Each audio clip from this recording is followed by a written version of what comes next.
Welcome back. The second phase of Malaysia's national vaccination exercise, which will prioritize the elderly, like my mom, for instance, those with morbidity or comorbidity problems, and people with disabilities will start on April 19th.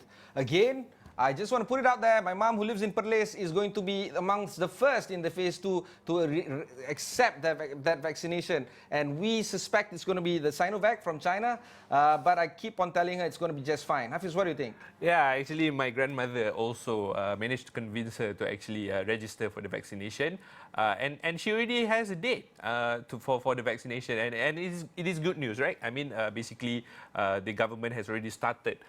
Because if I'm not mistaken, the COVID-19 Immunisation Programme Coordinating Minister Khairi Jamaluddin said that all these people who are scheduled to get vaccinations under the phase 2 are expected to get 2 weeks earlier the date for their vaccination. And I think this is important, right? Because if you look at the current situation of the pandemic in the country, I think on Friday, the cases reached above 2,000. The number of 2,000, and it's very worrying to see, because right now people are talking about the rise of the fourth wave of COVID, and honestly, Ibrahim, I am getting tired of hearing of the numbers increasing in terms of the waves, because it means that everyone have to be more wary, more lockdowns.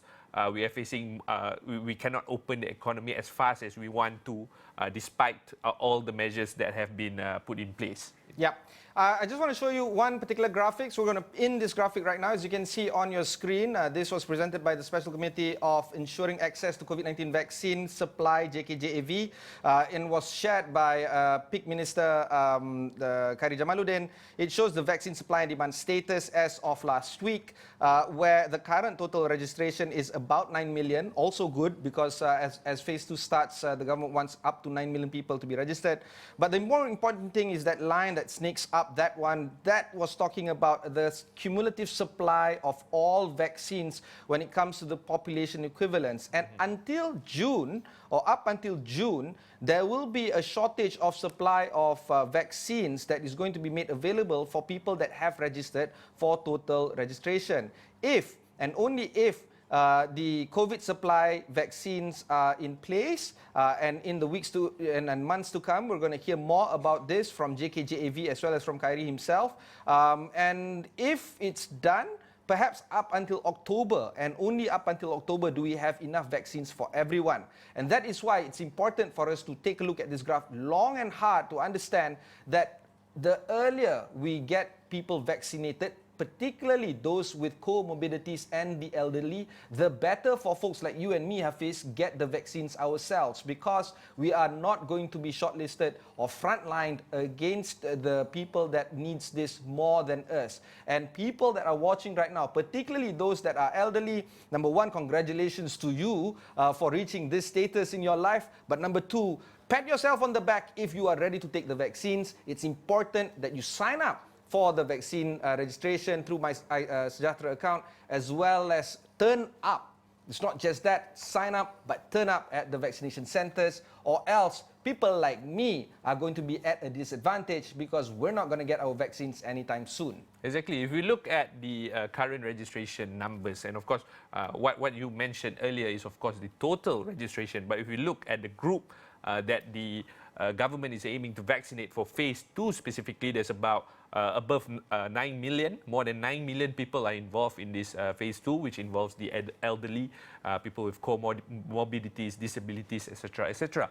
So out of that number, I guess less than or around 30% have registered so far, and we're talking about the vaccination process starting tomorrow. So there is this rolling target thing that the government has to balance, because I think this is probably why Khairi actually brought forward some of this, what he called as the economic frontliners, because he wants to ensure that as the vaccines come, the population is inoculated, so that we don't have an oversupply of vaccine because not enough people are registering. So Ibrahim, I think this is a major issue about there are two things here, right? One thing is, of course, the registration process, and I believe that the government is trying their best, whether through manually, through phone calls. Well, they got up to 8-point-something million, so that's good. They wanted 9 million up to 19 Exactly, April. but we it's need not to, that far off, but not enough still, but not that far off. I remembered in a conversation with Tan Sri Jamila, who is the advisor to the Prime Minister Tan Sri Muhyiddin Yassin. She said that it's relatively easy, or it's achievable to get 50% of the population vaccinated, because generally people like you and I, we have no issues with vaccine. We'll straight yes, I say yes to the vaccines. It's the other 30% needed to be convinced, so that is critical here, so that we can achieve herd immunity. Because at the end of the day, if everyone who is willing to be vaccinated turn up, then we didn't reach that 80% number. What's next? Yeah, exactly.